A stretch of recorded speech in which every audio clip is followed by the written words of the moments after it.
Welcome back to our channel friends. मैं आप सबका अपने चैनल स्टॉक्स फॉर लाइफ पे बहुत स्वागत करता हूँ। दोस्ती फिल फैमिली डे फिल्म बस आज 15 मार्च रही बात भारतीय स्टॉक मार्केट की, तो गजब का ड्रामा हमें देखने को मिला। खुलते ही गैस गैप अप ओपनिंग तो हमें देखने को मिली थी, बट यस आज डे हाई से कंपेयर करें तो निफ्टी में गैस तकरीबन 250 पॉइंट और सेंसेक्स की बात की जाए 800 पॉइंट के आसपास एक बड़ी फॉल विटनेस होते हुए देखने को मिली। और ऑफकोर्स डे हाई से गैस अगर आप कंपेयर करें निफ्टी ने 17,000 का भी लेवल तोड़ दिया है, तो मार्केट में कैसा ऐसा क्या हो गया जहाँ पे सस्टेनेबल जो वैल्यू है निफ्टी और सेंसेक्स में वो दिखाई नहीं पड़ रही। ऑल दो कल के डेटा के अकॉर्डिंग आप सबको पता है, हम सबको पता है कि डो में अच्छी खासी उछाल हुई थी और एट द एंड में डो में हमें ऑलमोस्ट 1% के आसपास रिकवरी भी देखने को मिली थी। बट यस आज ऐसा क्या हो गया जहाँ पे सीपीआई इन्फ्लेशन क्या करे, कूल ऑफ होने के बावजूद भी मार्केट अभी के टाइम में काफ़ी नर्वस है। और नर्वस होने की वजह भी हमें देखने को मिल रही बिकॉज यहाँ पे ऐसी बहुत ही बड़ी शॉकिंग अपडेट है जो रेक हाइट साइकिल से काफ़ी हद तक इम्पैक्ट खा चुकी है। तो फटाफट गैस ऑनगोइंग कंडीशन में हमें करना क्या है, समझना क्या है, कौन कौन से इंडस्ट्री Q4 में काफ़ी हद तक खराब प्रदर्शन कर सकती है एक डेटा के अकॉर्डिंग, उस पर डिस्कस ज़रूर करेंगे। चैनल फर्स्ट टाइम होंगे सब्सक्राइब कर सकते हैं इस तरह की क्वालिटी कंटेंट को सबसे पहले एक्सेस करने के लिए। Now without dealing any for time let's begin. हम सबको पता है कि रिसेंट जो रेपो रेट हाइक हमें देखने को मिला था, जहां पे आरबीआई ने कड़े शब्दों में ये बताया था कि जब तक इन्फ्लेशन कूल ऑफ नहीं होगा फर्दर जो रेट कटौती की उम्मीद मार्केट पाल के रखा है वो संभव करना इस साल काफ़ी मुश्किल हो सकता है। फेड ने का इस चेतावनी तो पहले दी थी, बट अभी भी आरबीआई का इस दो खेमों में बटे हुए हैं, जहाँ पे 6 कम्युनिटी मेंबर्स में 2 रेट हाइक के अगेंस्ट में है। इससे उनको लगता है कि इकोनॉमिक डिस्टर्बेंस होगी। और रही बात 4 वो रेट हाइक के फेवर में हमें देखने को मिल रहा है। तो ऑनगोइंग कंडीशन में कैसे हम सबको पता है कि रेपो रेट की बात की जाए 5 ईयर्स का हाईएस्ट जो वैल्यू है इस पे हमें देखने को मिल रहा है। मतलब साफ है कि आरबीआई बहुत ही महंगे ब्याज दर पे बैंकों को लोन दे रहे हैं। तो जो है सारे बैंकों का बाप कौन है, आरबीआई। अगर वो लोन महंगा करेगा 6.5% के आसपास कैरी फॉरवर्ड करेगा बैंकों को, तो बैंक क्या करेंगे महंगे ब्याज दर पे ऑफकोर्स हम सबको लोन देंगे जो छोटे पब्लिक है, व्यापारी है। इससे क्या होगा कि बहुत ऐसे कैपेक्स प्लान है, बहुत ऐसे कंज्यूमर प्लान्स हैं वो पोस्टपोन होते हुए दिखाई पड़ेंगे। तो क्या सही में इसके पहले रेट हाइक नहीं हुआ था? यस हुआ था।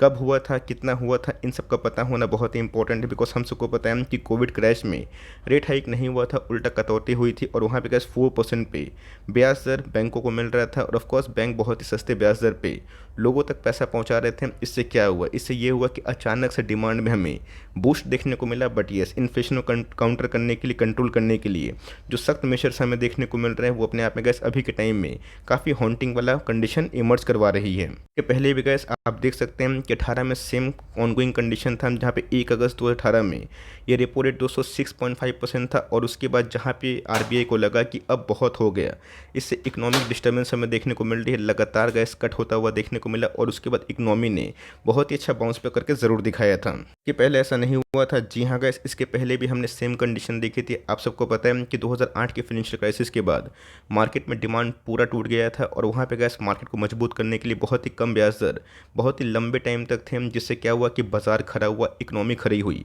और उसके बाद गैस जब इन्फ्लेशन काउंटर किया तो 14 में गैस हाईएस्ट हमें 8% और 2008 की बात की जाए 9% के आसपास थी। इसका मतलब ये नहीं कि आने वाले कल में रेट हाइक जो हो रहा है पागलों की तरह उसमें कटौती नहीं होगी। लेकिन ये मार्केट गैस काफ़ी नर्वस होकर इस चीज़ को विटनेस कर रहा है कि अगर रेट हाइक कंटिन्यू होता है तो जो गैस 2 कांड बड़े बैंकों में हुआ, मतलब यूएस के बड़े बैंक में हुआ जो टॉप 15 टॉप 20 में आती है, जिसमें सिलिकॉन वैली बैंक आप सबको पता है और सिग्नेचर बैंक का नाम हमें देखने को मिला। इसको लेके मार्केट बहुत ही नर्वस है। तो मैंने ये सब जो राम कहानी आप सबको सुनाने की कोशिश की, बताने की कोशिश की कि असल में पूरा मुद्दा क्या है और इसको समझना क्यों इंपॉर्टेंट हो जाता है। मैंने क्या बताया कि स्टॉक प्राइस फॉल होंगे और बहुत ही कॉमन चीज़ है, अगर बिजनेस में डिमांड इमर्ज नहीं होगा शॉर्ट टर्म में तो बहुत लोग शॉर्ट टर्म व्यू पाल के रखते हैं, उनको 5 साल 10 साल से कोई मतलब नहीं है। मैंने कहा इस रेट हाइक का साइकिल आपको इसलिए दिखाया बिकॉज आपको समझ में आना चाहिए कि फर्स्ट टाइम नहीं हो रहा है। यस 5 ईयर्स का उछला स्तर है, बट इसके पहले भी रेट हाइक हुआ था जहाँ डिमांड बहुत टूटा था। और जब गैस आरबीआई को ऐसा लगेगा, गवर्नमेंट को ऐसा लगेगा अब बहुत ही ट्रेमेंडस हो चुका है, अब एनी हाउ इसको कटौती करने की आवश्यकता है, वो तो करेंगे। बट इसी बीच में क्या जो रेपो रेट हाइक हुआ है इसका इम्पैक्ट हाउसिंग फाइनेंस में कुछ ज़्यादा ही हमें देखने को मिल रहा है। तो एसबीआई की दोस्तों हाल फिलहाल की तगड़ी एक आध दिन की रिपोर्ट हमें देखने को मिल रही है, जहाँ पे guys demand for affordable housing loan noticeably hit. तो ऑफकोर्स गैस अगर होम नहीं बिकेंगे, हम सबको पता है कि जो होम मटेरियल्स है उनमें भी हमें मंदी के संकेत दिखाई दे सकते हैं। आपको पता है कि हाउसिंग फाइनेंस में सबसे बड़ी कंपनी, सबसे दिग्गज कंपनी एचडीएफसी लिमिटेड, जो एचडीएफसी बैंक की पेरेंट कंपनी है, जिसको हिला पाना बहुत ही मुश्किल वाली बात होती है। लेकिन यस, जो गाइस दो बैंक मार्केट में डूबे हैं, इससे आरबीआई भी बहुत ही सदमे में है और बहुत ही क्रॉस चेक कर रही है, वेरीफाई कर रही है। बैंकों की बैलेंस शीट, एनबीएफसी की बैलेंस शीट की नेक्स्ट फाइनेंशियल क्राइसिस हमें देखने को ना मिले, तो यहाँ पे गाइस जो डेटा हमें देखने को मिल रहा है, इसमें अफोर्डेबल हाउसिंग फाइनेंस बहुत ही हद तक इम्पैक्ट खाता हुआ देखने को मिल रहा है। और ऑफकोर्स एक सिंपल सी बात है, कोविड के टाइम गैस अगर आपको 6-6.5% के आसपास होम लोन मिला है, आप थोड़ी ना अभी के टाइम 9% के आसपास लेंगे। यस, जिनके लोन चल रहे हैं वो तो चलाएंगे ही, लेकिन फ्रेश लोन की बात की जाए, ये लेना लोग थोड़ा कतराएंगे। और जिसका इम्पैक्ट ये हुआ है कि बिलो 30 लाख का जो प्रोपोर्शन लोन है, उसमें कैसे में 45% के आसपास डिक्लाइन होते हुए देखने को मिल रही है। और कब?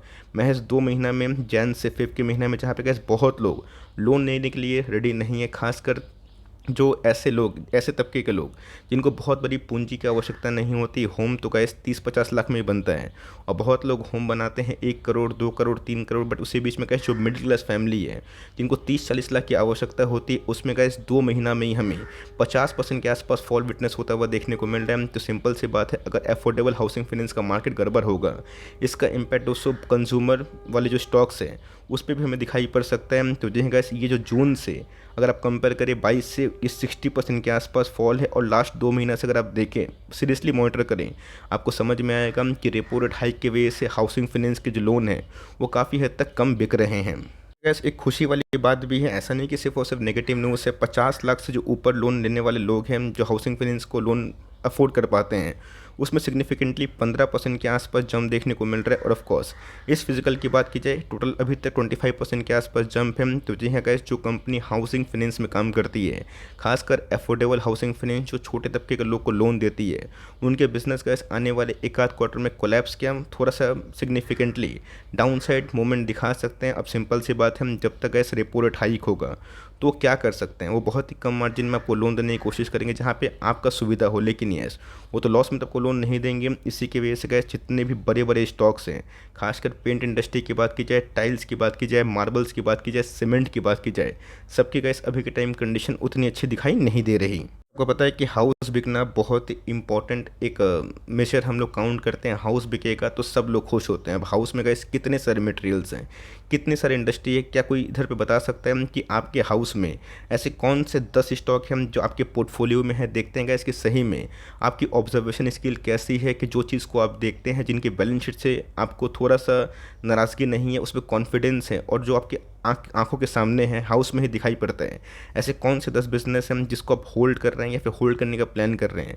ये ऑब्जर्वेशन करना ही बहुत ही इंपॉर्टेंट हो जाता है। तो जहाँ गैस अगर 50 लाख से ऊपर वाले लोन, उसमें 15% के आसपास तेज़ी हुई है। तो जहाँ गैस 30 लाख के लगभग जो लोन है, उसमें अच्छी खासी आधी अगर आप देखें, पूरा हाफ उसमें कटौती होते हुए देखने को मिल रही है। बट बिकॉज मार्केट में जो डिमांड है उसी कमी हमें दिखाई पड़ रही है। ऑल्दो एचडीएफसी की बात की जाए, ये बहुत ही स्टेबल एनबीएफसी मानी जाती है। गैस ये सब ऐसी कंपनी है जो बहुत बड़ी फाइनेंशियल क्राइसिस को देखने के बावजूद भी इन्वेस्टर्स के पैसे बनाएं। ये सब स्टॉक गैस बढ़ने के बाद बहुत तेज़ी से नहीं गिरते हैं, स्टेबल होकर एक जगह कंसोलिडेट करते हैं। 2020 का अगर आप भाव देखें तो जो गैस ये इस लेवल पे था, जिसका भाव अगर आप देखें 1000-1200 के आसपास था। उसके बाद इस कंपनी ने बाउंस बैक किया, 2200 के आसपास भी गया था, 2500 के आसपास भी गया था, और 3000 के आसपास जाने की कोशिश करी थी। बट उसके बाद अगर आप देखिए तो पिछले कुछ समय से गैस रेंज बाउंड है, जो प्री कोविड लेवल है 19 का, वही सपोर्ट के रूप में काम करता हुआ देखने को मिल रहा है। यहाँ पे गैस हम सब कुछ नहीं कर सकते, हम लोग को देखना है कि जो रेट हाइक का साइकिल है, ये कब तक इधर पे पॉज लगने की संभावना हो सकती है। कंपनी की बात की जाए तो जी हाँ गैस, इनके नंबर से मैं बहुत ही सरप्राइज था। आप सबको बताया भी था कि Q2 से बहुत अच्छे नंबर्स Q3 में इन्होंने प्रेजेंट किए हैं। अब इनको लोन मिलना मुश्किल हो जाएगा, तो कैरी फॉरवर्ड भी थोड़ा सा मुश्किल करेंगे। और ये गैस एक ऐसी कंपनी है जो अफोर्डेबल हाउसिंग फाइनेंस में काम करती है, जिसको इनडायरेक्टली या फिर डायरेक्टली हिट होने की संभावना दिखाई पड़ सकती है। गैस मार्केट हमेशा फ्यूचरिस्टिक होता है, बहुत सारे न्यूज़ को पहले से डिस्काउंट करना मार्केट पसंद करता है। तो यहाँ पे गैस वही हुआ है। स्टॉक की बात की जाए, आप सबको पता है कि जब बजट 2022 आया था, इस स्टॉक ने गैस अफोर्डेबल हाउसिंग फाइनेंस में जो कि स्कीम था, उसका बहुत ही पॉजिटिव सेंटीमेंट उठाया था, और स्टॉक ने लाइफ टाइम हाई को हिट किया। तो पिछले कुछ समय से गैस पूरा बाजार ही गिर रहा है। और अभी के टाइम गैस अगर ऐसी न्यूज़ आती है तो इन सबको बिजनेस चलाने में कम से कम एक आध क्वार्टर बहुत ही मुश्किल वाली बात हो सकती है। तो जब तक गैस रेट हाइक में कटौती नहीं होगी, तब तक अफोर्डेबल हाउसिंग फाइनेंस का बिजनेस थोड़ा सा शॉर्ट टर्म में अंडर परफॉर्म कर सकता है। देखना बनता है कि जो रिपोर्ट आ रही है, और रिपोर्ट के अकॉर्डिंग या फिर उसके अगेंस्ट में क्या सही में नंबर्स अच्छे हैं, या फिर बहुत ही अच्छे हैं, या फिर बुरे, या बहुत ही बुरे पेश कर सकती है या फिर नहीं। बहुत लोग पूछते हैं कि sir Aptus value housing finance में क्या करना है, तो सेम गाइस मैंने क्या बताया कि हमें कंडीशन को देखना है। अब कोविड के टाइम में आप सबको पता है जितने भी टूर्स एंड ट्रैवल्स के बिजनेस अच्छा नहीं कर रहे थे, अब जिन्होंने इस बात को डाइजेस्ट नहीं किया उनको चाहिए परफॉर्मेंस तो कैसे होगा। लोग लॉकडाउन में बंद थे, लोग घूम ही नहीं रहे थे, तो टूर्स एंड ट्रैवल्स का बिजनेस कोलैप्स हो गया था। बट जिन्होंने नहीं बेचा तो 22-23 में अच्छे पैसे बनते हुए दिखाई दिए हैं। ऐसा मानना है गैस कि अगर ये पेन कंटिन्यू होता है और इस साल में ऑफकोर्स 3 महीना ऑलमोस्ट खत्म ही हो जाएंगे, 15 दिन गैस ऐसे ही पलक झपकते खत्म हो जाएगा। उसके बाद हमारे पास 9 महीना होगा। बहुत सारे एक्सपर्ट्स की मानी जाए तो वो एक्सपेक्ट कर रहे हैं कि जो H2 होने वाला है इस फाइनेंशियल ईयर का वो अच्छा हो सकता है, और बहुत लोग तो यही मान रहे हैं कि 24 में असल रैली आएगी। ऑफकोर्स उसके पहले गए जो मार्केट में कार्नेज मचा हुआ है, वॉल्यूम लॉस है, इससे गए डेली के डेली जो शेयर प्राइसेस है उसमें हमें रिकवरी नहीं उल्टा गिरावट दिखाई दे रही है। देखें तो यस, LIC हाउसिंग फाइनेंस ये भी एक बहुत ही पॉपुलर कंपनी बहुत लोगों को पसंद है, बिकॉज प्राइस छोटा होने के बाद LIC का नाम है तो बहुत लोग इस कंपनी में निवेश करने का प्लान करते हैं। तो मैं गैस मैं जितने भी स्टॉक को डिस्कस कर रहा हूँ ध्यान रखिएगा, ये सब housing finance, affordable housing finance में काम करते हैं, जिसका इम्पैक्ट Q4 में थोड़ा सा नेगेटिव हो सकता है। मार्केट में गैस कंडीशन क्या है आप सबको बताने की आवश्यकता नहीं है। कल गैस US फेड ने जो चाहा था और जो मार्केट में अनुमान था कि 6% इन्फ्लेशन का जो आंकड़े वही आएंगे, एग्जैक्टली वही आता हुआ देखने को मिला। ऑल दो लास्ट मंथ में थोड़ा सा बढ़त हुआ था, मार्केट गिरा था, बट येस यहाँ पे गैस जो पॉजिटिविटी है अभी इसलिए नहीं है बिकॉज मार्केट अभी भी सही डायरेक्शन पे नहीं जा रहा है। उनको समझ में नहीं आ रहा है कि फेड असल में रेट हाइक कंटिन्यू करेगा या फिर उसमें पॉज लगाएगा। PNB हाउसिंग फाइनेंस ये भी गैस हाउसिंग फाइनेंस की एक टॉप क्लास कंपनी मानी जाती है, बट रिटर्न्स गैस इन सब में नहीं मिलते हैं।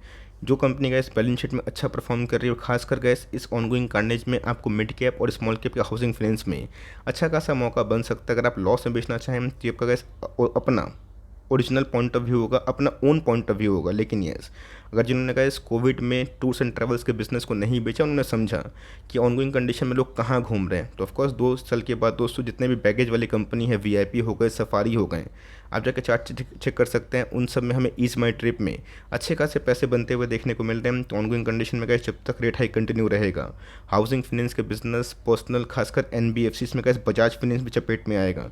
कल मैंने इसको लेके बजाज फाइनेंस को लेके भी एक प्रॉपर वीडियो एनालिसिस करी थी जहाँ पे मैंने बताया था कि ऑनगोइंग कंडीशन में डिमांड टूटेगा तो सिंपल सी बात है कि उनके बिजनेस को शॉर्ट टर्म डेंट पड़ेगा। बट येस, वही कहानी घूम फिर के आ जाएगी जब फेड को RBI को लगेगा कि अब इनफ हो चुका है, अब भाई लिक्विडिटी डालने की कोशिश उनको लगेगा करेंगे, तो फिर से गैस उन सबके बिजनेस में डिमांड होगी। अभी कब तक होगा, 1 क्वार्टर लगेगा, 2 क्वार्टर लगेगा, इसका आंसर मेरे पास नहीं है। बट येस, ऑनगोइंग कंडीशन में गैस अगर आपको समझ में आता है कैसी कंपनी 2-3 क्वार्टर के बाद निकल सकती है तो लॉस में ना बेचे। बट येस, Q4 के नंबर्स का ईगरली हम लोग वेट एंड वॉच कर सकते हैं। वीडियो अच्छी लगी तो प्लीज़ लाइक करिएगा, चैनल फर्स्ट टाइम होंगे सब्सक्राइब करके बेल आइकन को प्रेस करना भी ना भूलिएगा। तो गाइस मिलते हैं जल्दी ही, तब तक के लिए bye. Thanks for listening friends, God bless you all.